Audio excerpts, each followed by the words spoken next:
Good evening. Welcome to December 2021's Café Muse Online. Thank you, Michael Davis, for sharing your gift of classical guitar. And thank you, Henry Crawford, for sharing your gift of photography, as well as your expertise in all things technological. I'm Renee Garrity, and I'll be co-hosting tonight's Café Muse with Majda Gazma. We're pleased to have Danika Kelly and Jay Rogoff share their poetry with us. During their reading, feel free to use the chat icon and the emoji icon at the bottom of the screen for comments or whatever you would like to write during the readings. Also, you can put questions you have for the poets in the chat. And if there's time after the reading, Karen Alanier will moderate a question and answer session.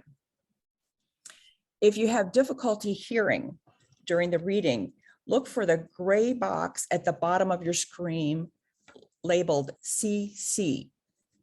Click on the box and choose Show Subtitles. Closed captions will appear at the bottom of the screen and transcribe the reading in real time. Sometimes the internet chooses its own path, so please bear with us if there's a technical glitch. Your microphones are muted to keep the inevitable dog barks and doorbells, I like that, dog barks and doorbells from interrupting our readers. We encourage you to buy our featured authors, Danika Kelly and Jay Rogoff's books, and donate to Café Muse in support of our literary programs. We'll put the links to purchase their books in the chat, as well as the link to donate to Café Muse.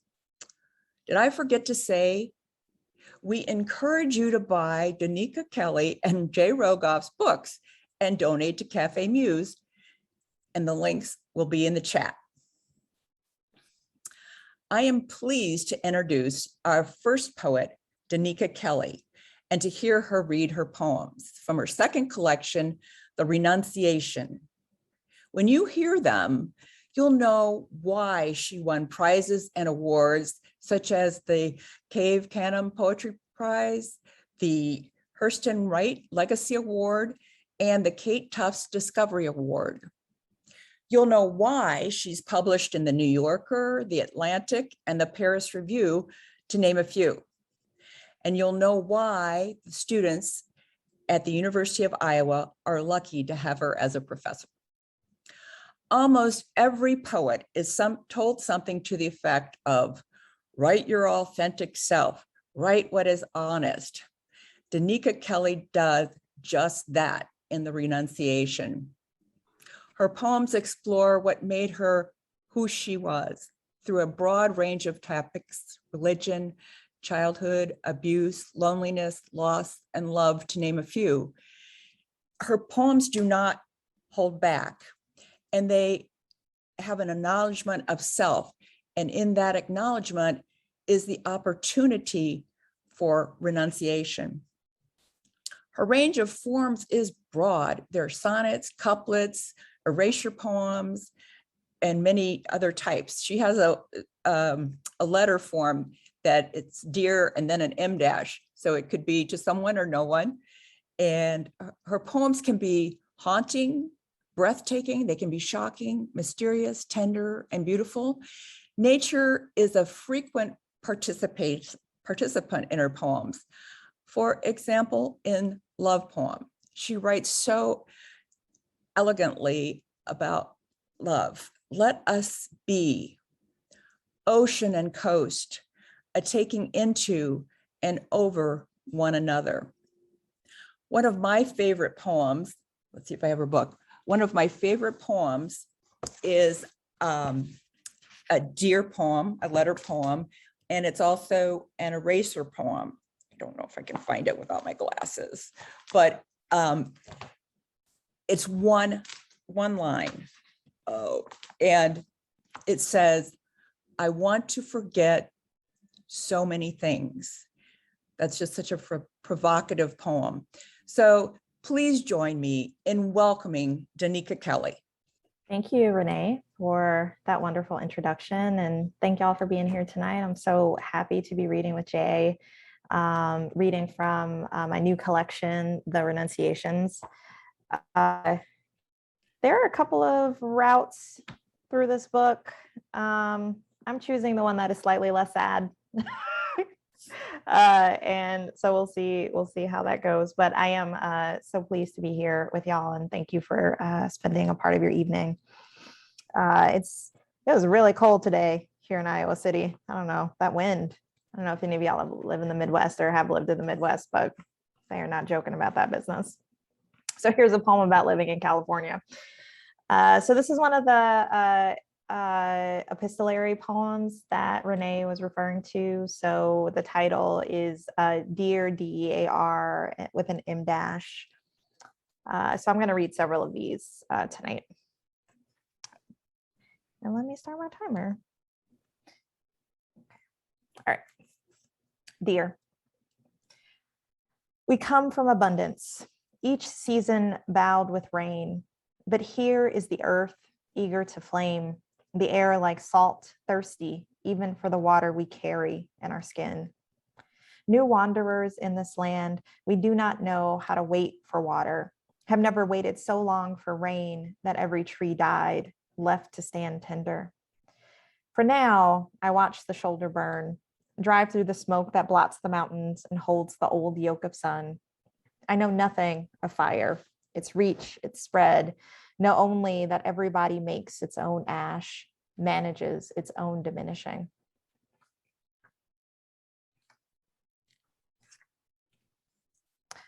So in this sequence, so there are two strands in the book. One of them deals with the place of childhood sexual abuse and at the center of the speaker's life, and the other one deals with the ending of the speaker's marriage. And so in that thread, which is the one that I'm reading from tonight, there are a lot of poems about hiking, which might suggest that I like hiking, but I don't. So don't be confused by sort of whatever's happening in this poem. I don't know why I feel so insistent in letting people know that I don't like to hike, but I just feel like it's important. So this poem takes place at the Muir Woods National Monument outside of San Francisco. Ars Empathica. We lived in the imperative. Walk through the tree, spin in the light, take dominion over one another. But about the tree, no euphemism there. A tree fell, a man with metal teeth ate the bark, the heartwood, the bark. We were like that then, eaten and eating, sawing and sawn. I mean, of course, our bodies, but also how we mounted together the hill. Be dizzy, said the sun. Be dizzy, said the blood. Be dizzy, said the heart and lungs and vessels between. How I cried at the summit. You blocked the sun and somewhere the ocean. What sweet anchor your eyes made. Love poem. Let us be ocean and coast, a taking into and over one another, shifting sediment, a breaking down of rock, dredge and deposit, a series of prepositions meaning proximity, although the most of us extends away from one another. Once in winter, I ventured far inland, forgot the crash of gravity pulling you over me and away, forgot there is a place where we meet and retreat but never let go. Let this be a moment of remembering my love as I stand at the edge of myself, cliff and seagrass and the screaming gull above, sighting your breath to the horizon. So I did in 2016, I did a one-day writing retreat that was sponsored by Hedgebrook and took place at St. Mary's College in the Bay Area. And it was wonderful. It was like a room of one's own kind of deal. And I had been just so tired and stuck. And I was like, I'm just going to take this little bit of money. It didn't feel like a little bit at the time. I was like, I'm going to spend this money on this retreat. I drove out there. They gave us a room. They fed us. We read together. And I wrote this poem sort of in the second half of the day. And I don't know if y'all have had the experience of coming to a moment while writing where a truth that you had not articulated to yourself suddenly appears, sort of seems to be spilling forth from the keyboard or the pencil or whatever it is that we use to write with. But that certainly happened to me while I was writing this poem. It's titled In the Chapel of St. Mary's. I can't tell you what happened there, why I entered the sanctuary a non-believer, only that I've been thinking about worship, the altar of the body, and supplication for some time. My thoughts turn, as they often do in the season of absence, to my wife and how tired a God can get when called, and too often for little reason but loneliness. Of course, I don't mean God here, but rather the woman I love, who alters the orbit of my life, pulls me with the density of light toward her, to draw thinner when she is farther away as she is now. I try to find comfort in the inevitability of science when what I lack is faith. The sanctuary, the stained glass, 4 girls saturating it with soft chatter, small pots of stargazer lilies, a lace ribbon for each pew. This is a place full of faith. This place is full of faith in the unknown, and I don't know how to believe in what I cannot see. Tonight, I will drive through the foothills and into the valley. I will try to make a little practice to trust you are with me, even though you are somewhere else.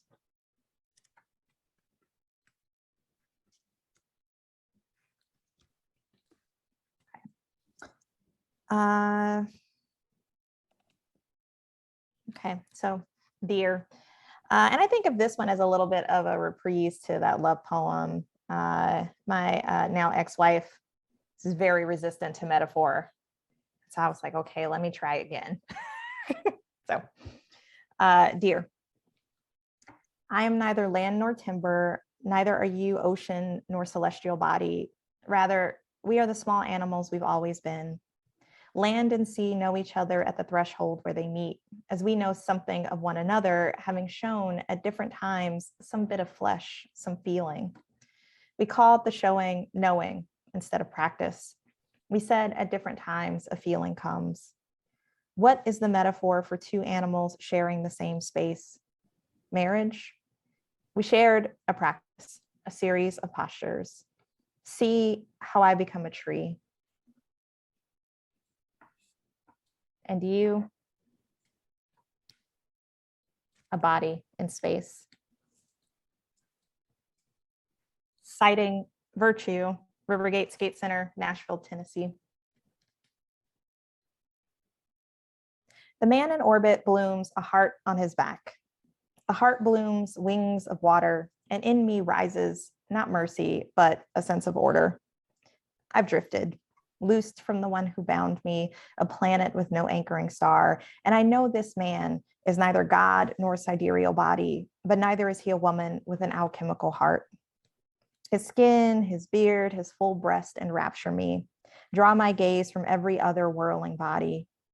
I've drifted, and I know the man in orbit is not a man in orbit, but one in revolution, where revolution means change or a way of moving, where muscle ripples to water, moves from a state of gold to one of lead.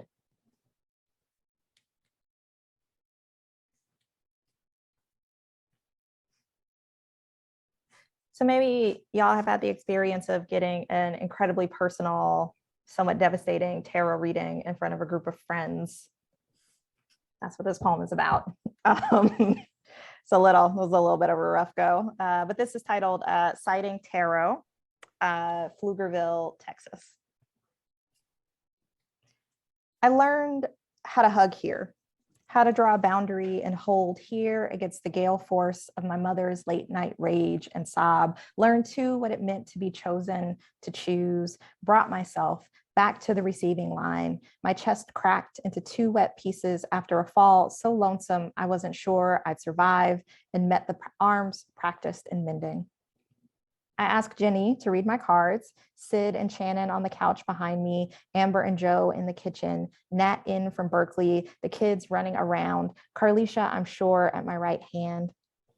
Jenny spread the Celtic cross, gestured as she does, which is to say grandly, at my present, at the problem we all knew, The past, the conscious and unconscious, waited for the cards to name what we could all see there at the position of hopes and fears. 3 swords and 1 heart. How rude, I thought. Do y'all see this shit? I said aloud to the room gone quiet. A relief not to have to say what I had known in the room where I had learned the kind of love possible between friends, now family, the kindness possible between partners. Grateful for the rough blow finally landed in the net to catch me. My friends were very, very sweet because we were all just like looking at that card. And I was like, oh no. But they were very sweet. So just 4 more poems. I think of this next one as being in conversation with the first one that I read. It's a different landscape, but lonely still. So this is titled Dear. I take the first snowfall for ash. Mistake, I mean the first flake that comes wisping down for the remnant of something burned, perhaps for warmth or an error. When we were young, we stood with our backs not to the past or future, but toward the hot desperation of being alive and for right now. At the canyon's edge, the wind, thick as a hand, ready to push you into gorge and river rock. Come back, I said, and the wind took my voice too. Love, there is no fire here, only water. Finally, drifting to coat the grass, to keep it green, to heap the limbs and needles in wet, heavy white.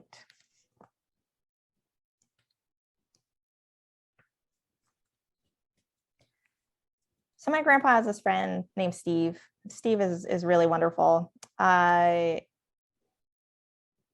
If you have seen Ted Lasso, or if you've seen The Simpsons, I feel like those are 2 sort of nice cultural, span quite a bit of time.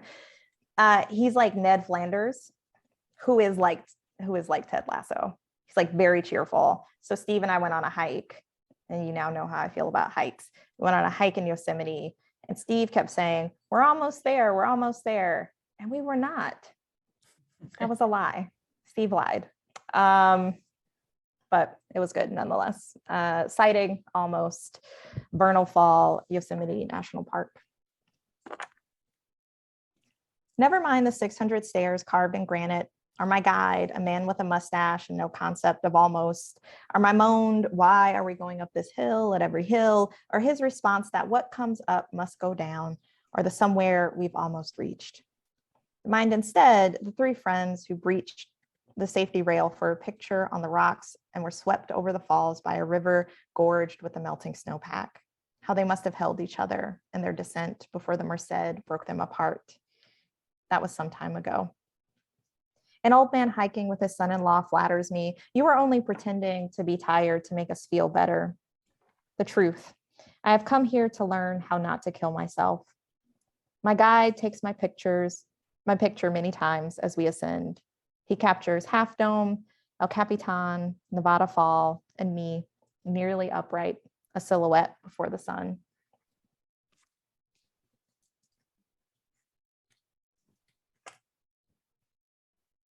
Sorry, my old dog has wandered away from the couch and is now pacing around the table while I'm reading.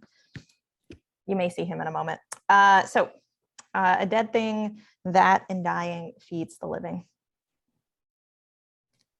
I've been thinking about the anatomy of the egg, about the 2 interior membranes, the yolk held in place by the chalazi, gases moving through the semi-permeable shell. Curious phrase, the anatomy of the egg, as if an egg were a body, which it is, as if the egg could be broken, then mended, which, depending on your faith, broken, yes, but mended, well. That's to start again with a new body, voided from a warmer one, brooded and turned. Better to begin as if some small-handed animal hadn't knocked you against a rock, licked clean the rich yolk, and left the albumin to dry in the sun, as if a hinged jaw hadn't swallowed you whole. What I wanted, a practice that reassured that what was cracked could be mended or at least suspended so that it could not spread. But now I wonder, better to be the egg or scaled mandible, the small hand or the flies, bottle black and green, spilling their bile onto whatever's left, sweeping the interior, drinking it clean. I think something might have grown there, though I know it was never meant to be eaten. It was always meant to spoil. And the last poem, The Moon Rose Over the Bay, I had a lot of feelings. The home I've been making inside myself started with a raising, a brush clearing, the thorn and nettle, the blackberry bush falling under the bush hog. Then I rested. A cycle fallow, said winter, said the ground is too cold to break pony, said I almost set fire to it all, lit a match, watched it ghost in the wind. Came the thaw, came the melting snowpack, the flooded river, new groundwater, the well risen. I stood in the mud field and called it a pasture, stood with a needle in my mouth and called it a song. Everything rushed past my small ears, whir in the leaves, whir in the wing and the wood. About time to get a hammer, I thought. About time to get a nail and saw. Thank y'all so much for your attention. I appreciate it. Marcia? Thank you. Wow. Yeah, those poems were amazing. I really felt like I was in California, but now I'm really nervous about ever going hiking again. Well, tonight it is my absolute pleasure to introduce the poet Jay Rogoff, whose newest work, Loving in Truth, New and Selected Poems, spans 40 years of published work alongside previously unavailable poems and new sequences. In my attempt to summarize what amounts to a human lifespan in text, I happened upon an interview Jay gave to Northeast Public Radio, in which he refers to his own early reviews of other poets, new and selected. He said, quote, "With a book of selected poems, the poet begins the process of becoming the work," unquote. So, taking that into consideration, the work of Loving in Truth is an odyssey of interconnected worlds that reaches back to ancestral Minsk, into the 60s, into haylofts at solstice, baseball, and even through a rock and roll angel, my favorite. Jay has been called a rigorous and musical poet, and this is true. These poems are a sonic journey full of internal rhyme and wordplay. In his poem, Where, vowels play off against each other from line to line, creating a text that practically vibrates off the page. But at the heart of Where, and at the heart of this book, is an equal reverence for life and for death. One feels that there are many ways to be alive and to be alive all at once. Jay Rogoff has published 7 books of poetry, 5 with Louisiana State University Press. His newest book, Loving in Truth, New and Selected Poems, draws on his previous 6 collections, as well as offering 44 new poems. Born in New York City, he has lived his adult life in upstate New York, teaching at Syracuse University, Lemoyne College, and Skidmore College. His awards include the Washington Prize for his first book, The Cutoff, set in the world of minor league baseball, the Robert Watson Award for his chapbook, 20 Danses Macabres, a series of darkly comic sonnets about dance and death, and a Pushcart Prize for his poem, Where, featured in Loving in Truth. His poems and criticisms have appeared in many journals, including the Georgia Review, the Kenyon Review, Salamagundi, and the Southern Review. And he serves as dance critic for the Hopkins Review. He lives in Saratoga Springs, New York. Take it away, Jay. Maja, thank you for that wonderful introduction. And thank you to Café Muse and all you wonderful folks for hosting us. Danika, I love the poems. I'm going to have to get the books and get to know it better. So thank you so much for the reading. Okay. My latest book, as Majda said, is called Loving in Truth, and it's a new and selected. So it collects work from the past 40 years. And everything I'll read tonight will be from that. And as winter comes on, I thought that I would read some poems that have a mind of winter, as Wallace Stevens said. I'm going to start with a poem called A Ghost, which is from a former life.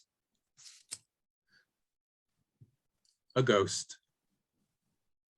I caught your ghost in an old snapshot where friends still drink and talk at our old house. It's winter.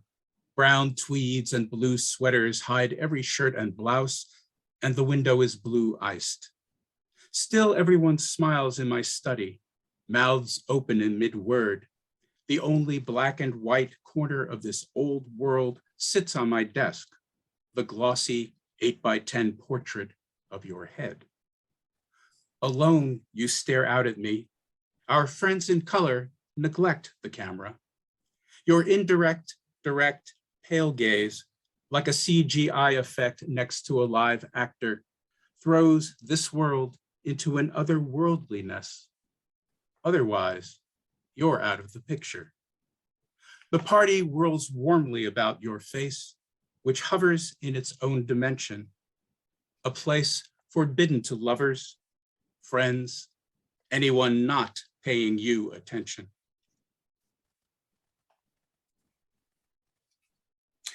This poem was inspired by a visit in England to Nether Stowey, which is the little village that Samuel Taylor Coleridge lived in 1798 when he was writing poems like Kubla Khan and The Rime of the Ancient Mariner. And it thrilled me to be standing in the space where he wrote one of my favorite poems of all time, which is Frost at Midnight.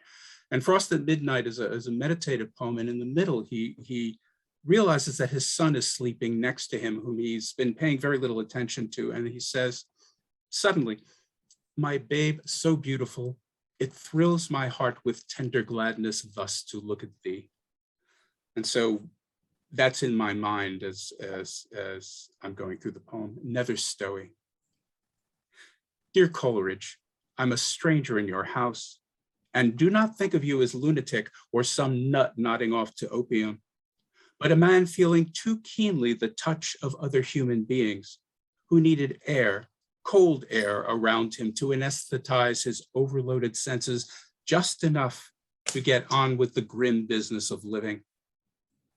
I'm shivering to be breathing in your parlor, this small room where, sitting in colloquy with birds singing bower songs, leaves blazing, ice lengthening in the winter moonlight, you all conspire to bless your son, sleeping, inexplicable as a foreign land, love offering the principle of translation. The sad past melts away in the sublime cold.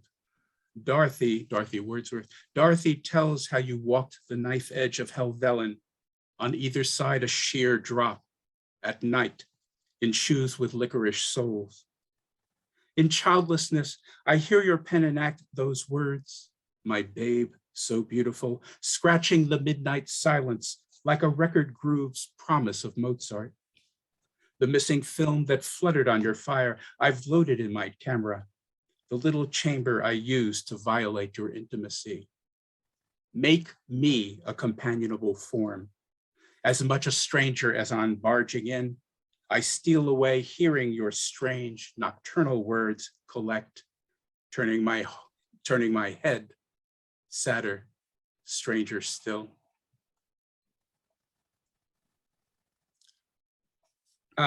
Winter is also Nutcracker season. You heard from Majda that I write about dance as well. And so I thought I would read a poem that's inspired by the George Balanchine version of the Snowflake Waltz from the Nutcracker. And what I'm aiming for in the poem is the kind of hurtling, accumulating, accelerating feeling that you get when you're actually watching the scene. Dance of the Snowflakes. I have never paid the weather enough mind, never taken the year's turnings as intimations or longings of any but my own, and not some human, global, or cosmic condition. So it's time to dance attendance on the snow, not the snow we shove out of the driveway and the plow plows back in, not the creaking, shushing snow breaking the liquid silence beneath my skis, but the breathtaking white body we can apprehend if we care to, its crystal glint and shimmer, its structural miracle, its ability to suspend our intellectual pertinacity so the revelation, it's snowing, descends with accumulations of flutes and violins in an insistent swirl, a circular flurry whose silent concealing uncovers an elegant structure, this white body tempting the hands. Because the snow, as it piles up, acquires density and heft, though that's not what I'm after here. Rather, the illusion that falling, it's soft, that it's living and passionate, that it coheres, that as it snugs and embraces this world we imagine ours, it cares about us the way we fantasize those dancers flurrying on stage to Tchaikovsky's music care, skittering, gliding, singly, then collectively, snow flying from the flies, no sign of the storm stopping, a squall of tutus, a body of dancers, a corps, of course, the ballet's crystalline intricacies visible from heaven, the fourth ring, without magnification, how the tulle and satin and flesh of the human women whose implicit joy and desire now burst mysteriously into song, collect in a mathematically intricate and moving corporeal mass, aromas arising from their sweating and scented bodies to travel, I imagine, heavenward. Yet each one on point, unique in the construction of her hands, in the instructions of her genes, unique in her eyes and lips, in her fingernails, her steps following those of everyone else, unique as each snowflake beyond its six-pointed generics, on point, and each toe shoe a point, points engendering an oblique angle, its vertex a fine place to start, isn't it? A vortex, a good end, a human shelter from weather, this genetic flurry, these emerging, imagined white limbs of snow, embracing and folding, each one different, melting me. All right, let's calm down a little bit. Thank you. We have a place in the Adirondacks, which initially was a very, very old rundown cabin. And we get a lot of snow up there. And this is about one spring after there had been 14 feet of wet snow. It's called the Collapse. The snow ganged up in March on the roof and around the walls of our summer cabin, an old ramshackle Sears catalog design. It proved the finishing touch. For while it was wombed in snow, the cabin could enjoy something it never dared dream, structural integrity. Red walls like an ancient tomb stowed in a white barrow. The field mice scurried and pissed and gnawed toothpaste and soap. The mute typewriter sat stiff and composed. Come thaw, its type would rust. The upright, tone deaf, froze out Gershwin and Liszt. Late in its term, the snow in the sun's lengthening flame relaxed its crystal flesh, tormenting the cabin's frame. The roof knelt in the slush, the modular walls fought free. A leisurely explosion we found Memorial Day. The floor entertained the roof. The 6-foot sections lay spread-eagled on the earth. None of the windows broken.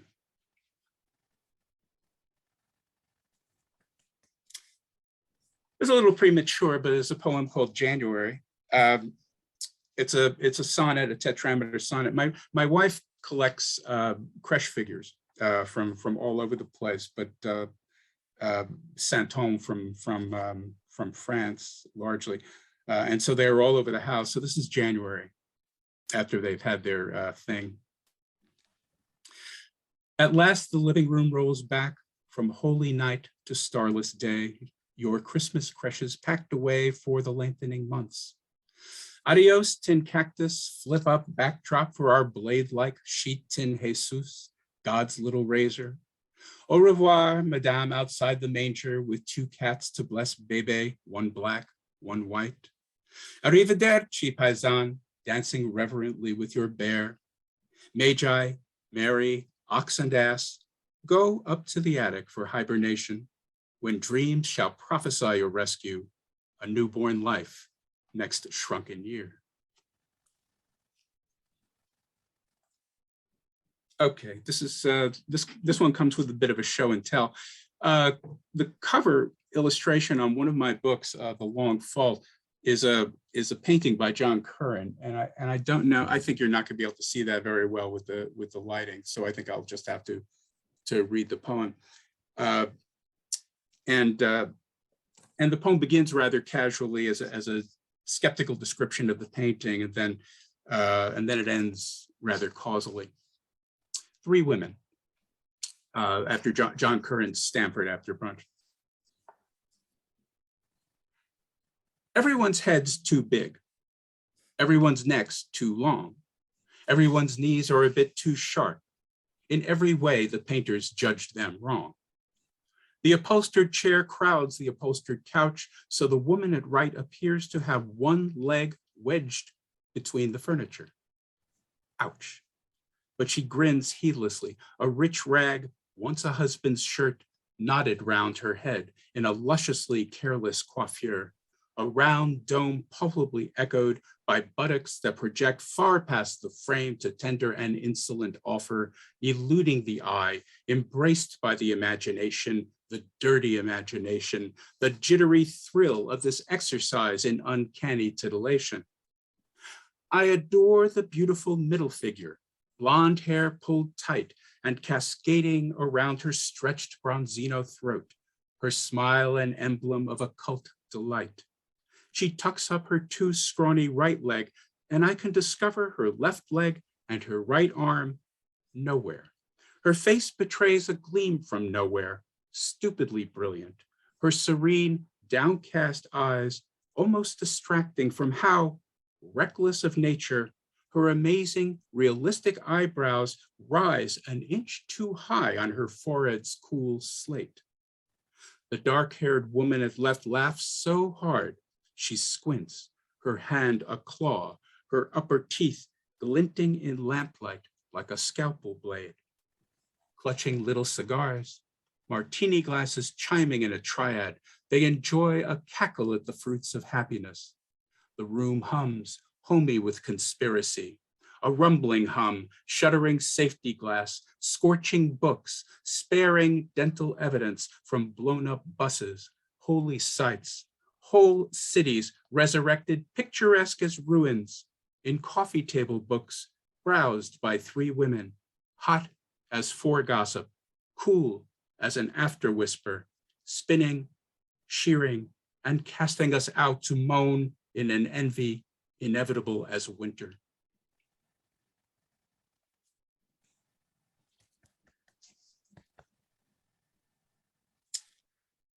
Let's see, a couple of sonnets, three poems left. Two sonnets from a series of strange love sonnets I wrote a while ago called Venera, and Venera having to do with Venus and things venereal, but also with venery, and veneration. So this is called The Bride.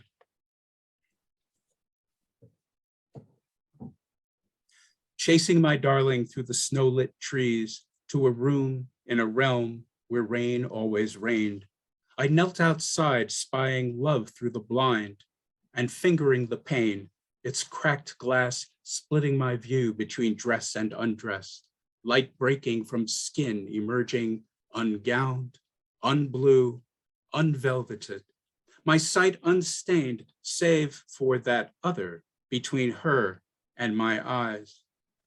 Imagine my shock, my severest charge, short-circuiting broad waking dreams of marriage with wet lips full of syllables that spill like flung neon through rain, calling motel, a sign like light cast out of her forehead, how willingly she could be spirited. And this is the mirror. If some of the imagery of the beginning sounds familiar, it's because it's borrowed from Jan van Eyck's Arnolfini double portrait, the mirror. If marriage as a mirror of our world gives us the ardent pair, blood-red bedclothes funkily fragrant, garden-lit windows, wood clogs, a little terrier, what world does she reflect? What message does the gold leaf back of her translucent skin disclose? Speculation spreads like a cellist's sneeze. She's like no other, mirroring each mere word she reads. So what she reflects is mystery. I ache for her to apprehend me, perfected in her jewel's white light, stupid as a star, or to swing her eyes suddenly up at me. I'd enter their reflection, her deep mirror. That's the world to live in, all in her head. And I will finish with a more recent poem. It's in the new section, a new poem section of the book. And this is a poem that Majda mentioned. It's called Where. And it began really simply as the series of explorations of the world where. This is where, W-E-A-R. And it took off from there, where. The birds wear air and the fish wear water. Once we knew the soul wore matter, but now no matter, the soul wears down. The duckling's down lets it wear water in wearying weather. The weather wears the sun's fire that warms the earth in its wrap of air. Earth wears the moon, and the moon wears water, pulling the tides from their coastal harbor and wearing them down upon the sand, where the tides wear land, where we wore each other like winter clothing. We watched our breath, and into the ground we wore each other, honeymooners on a train, squabbling over the lower berth. Christ, how can you lie, my darling, naked, undercover in the winter, wearing earth? Thank you.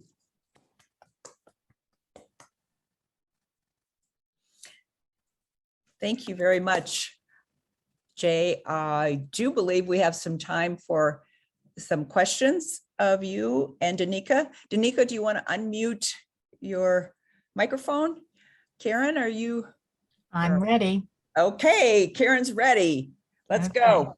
Hey, Karen. Hi. What I noticed about both of your work is that you used form quite a lot.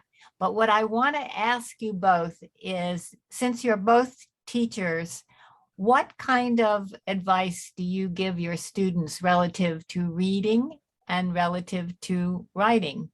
So, Danika, maybe you could go first. Oh, sure. I teach primarily, well, exclusively undergrads, and it has been my experience that very few of them have read complete poetry collections. So they've often encountered a poem kind of here or there, in an anthology, sort of a single star. And so in my classes, we often read several full-length collections. And there are many reasons for that. One of them, though, is to help them think a little bit about sequencing, about poems sort of living near each other and creating a deeper resonance. And it has not ever failed that they say, we can use similar images in our poems and that will be okay. It's like, yeah, just like see what it looks like. Put them together, put them next to each other and see. It's called a motif, yeah. Yeah, it's like I think they are afraid of, repetition or like revealing their obsessions. And when we read poetry collections, they are a bit like objects of obsession. And so I would say that's kind of one of the big things sort of at the core of my teaching, is trying to get students and folks to read a collection from front to back just once. And then we go back and, you read your favorite poems or whatever, but there is something about respecting the wholeness and the order that feels really meaningful to me. So how about you, Jay? Yeah, I agree with Danika. It's students don't quite understand that a book of poems is not just one damn thing after another. That there's an intelligence planning this and putting it together. Like Donika, I always taught undergraduates. I actually haven't taught since 2018. I'm retired now, but mostly I was a generalist, so at Skidmore, so I would teach a whole range of things. And usually when I taught creative writing, I would be teaching the introductory course. So these were people who had not necessarily even written poetry before. So I would need to introduce them to all kinds of things. As far as writing, I would actually get them writing in forms as exercises. Beginning, everybody had to turn in a sonnet, everybody had to do either a villanelle or a sestina, that sort of thing. Had to do a ballad or a blues. And that was important to my mind, because if you're ultimately going to write free verse, you need to understand what you are freeing yourself from. It can't necessarily be the default. It has to come, I think anyway. And this was my experience. It had to come after a long struggle with working with the forms. But I would also have them read, traditional forms in the anthologies. We would spend a week, just reading and talking about sonnets and what you can do with a sonnet, and why is the sonnet important and significant, and how can you use the tradition and the expectations of the tradition to turn out something that is new and also relevant to your own life, not just a kind of exercise. I agree with Danika about reading whole collections, and I would often pick a collection that was fairly recent that I thought would be useful for them to have a look at. The thing that you said, Jay, about like assigning form, I like to do that with them, and they complain and they say they hate it, and I'm like, you and every other undergrad in the history of undergrad, yeah. Like, it's fine. But the way that I talk to them about it now is they sprawl so much, their poems. So the free verse, it's like, what if we just had to put that little tornado in a box? Like, what does that look like? Mm-hmm. And I feel like that's how I've come to form, is that I started out writing in free verse. I was really resistant, like my students, to any kind of closed form. And I was like, I think I need a governor on this. I need something that's gonna like stop me from, I need some help. Yeah, like, right. Oh, these already exist. I don't have to try to make something up. Yeah, well, and also when you start writing a sonnet, let's say, you already know so much about the poem. Mm-hmm. You know it's going to have a rising and a falling action of some sort, and you might be bucking against that and playing around with the conventions, but you know it's going to rhyme in a certain way, it's going to have a meter, it's going to, that 14 lines and you're done, right? So right, that's right. Yeah, piece of cake, so so I try to make that argument too. I find that there's usually about a third of the students who really latch onto forms and just run with them. I don't know what that's like out at Iowa. I think there have definitely been students who have surprised me. They're like, the villanelle was the thing I needed to do for this. I was like, oh, what happened in your life that the villanelle was the answer? Just trying to get them to think about that. So but I think it's slow. I think for a lot of them, they have a lot of strong ideas that it's a bit of slow work, just trying to help them loosen some of those ideas up a little bit. Yeah, I remember being asked to write in forms as an undergraduate, and I just fell in love with it. I just thought it was fabulous. And then I wrote in nothing but forms for about 2 years, and then I decided when I was a senior, it's about time to try free verse again, and it was so hard. It was so hard. You can put a line anywhere on the page. You can indent.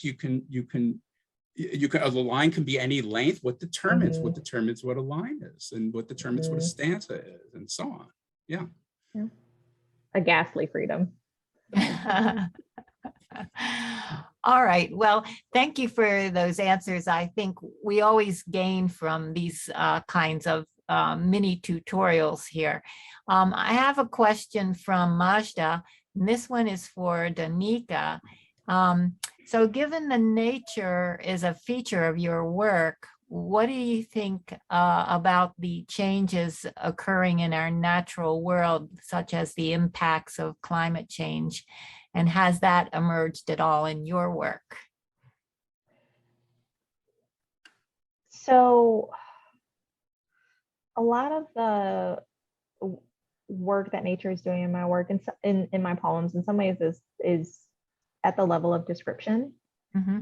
Just trying to like think through like what it means to be in a place and what is that climate and and how is that different, or does that sort of meet like sort of the expectations of the people who have lived in the space for a long time.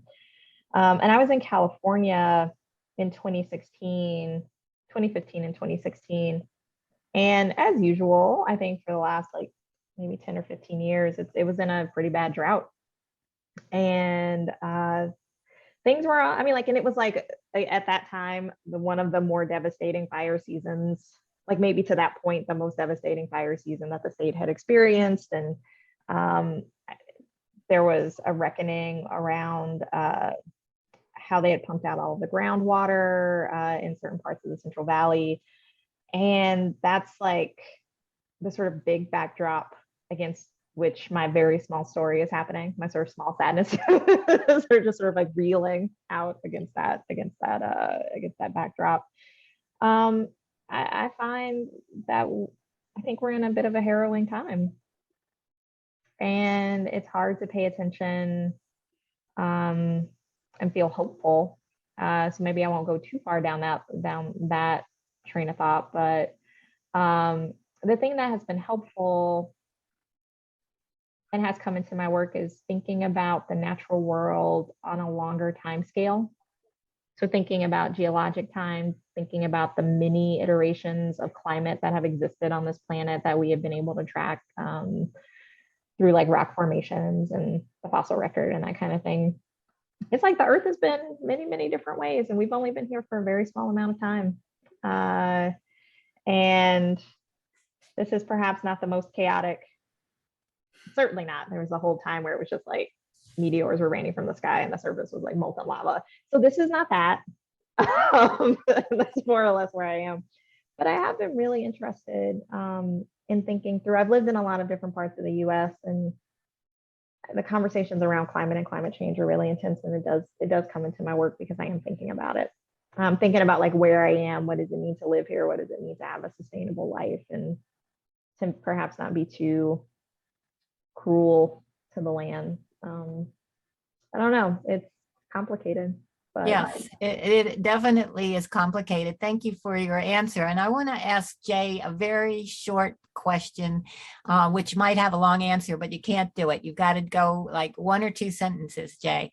So how do you get from sort of the, what do you call it? The baseball, scene to the ekphrasis and the high art world. So tell us how you did that. Yeah, right. Karen was one of the people who chose my first book, The Cutoff, which is set in the world of minor league baseball for publication by the Word Works. So that's where that comes in. And there's about half a dozen of those poems in the new and selected Loving and Truth. Well, baseball and ballet are both, both concern young people doing impossible things with their bodies. And I admire that intensely. I mean, baseball is not necessarily choreographed in the way that ballet is, but I think there's a kinship there, and that I admire. And the fine art. Well, I get to that largely through. Well, my father was a cartoonist, and he taught me a lot about fine art, but actually largely through my wife. Penny is an art historian, which means we spend long days in museums, which is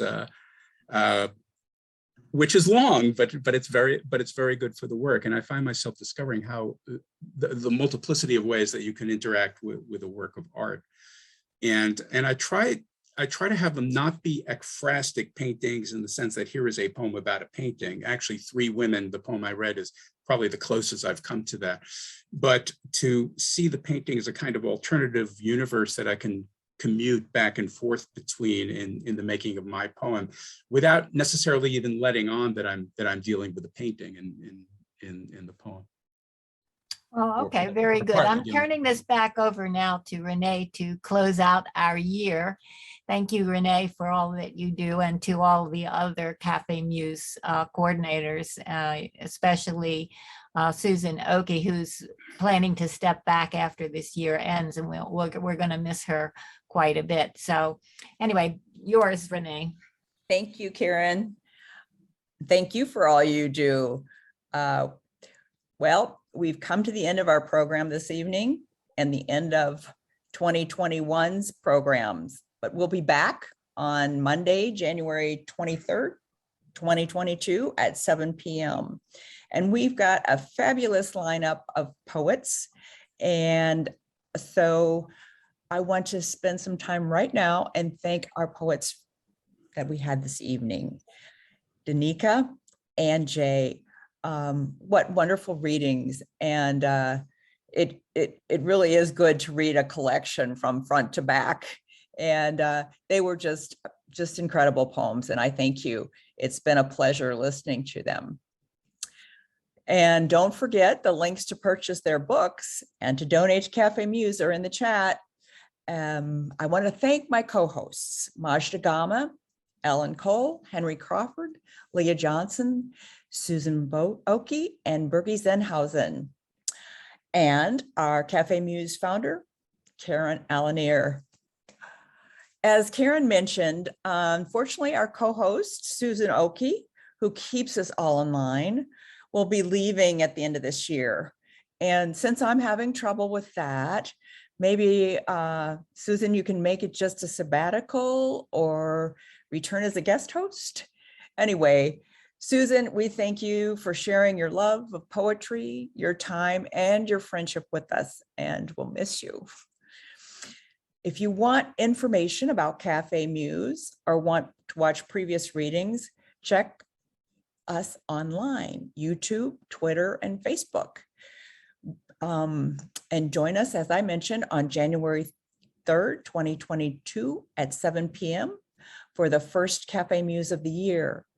Our featured poets are Laila Chadi and Eman Gota. Well, we are not having a poetry versus the pandemic this month, but we are having a YouTube video produced by Henry Crawford, none other than Henry Crawford, of all the poets that have been in Café Muse this year and the Joaquin Miller Cabin poets. Anyway, we look forward to seeing you next year. We'll send you the link right before the reading. So on behalf of Café Muse, we thank all of you for joining us, because without you, we wouldn't be here. Stay safe, be well, and Happy New Year. Thank you.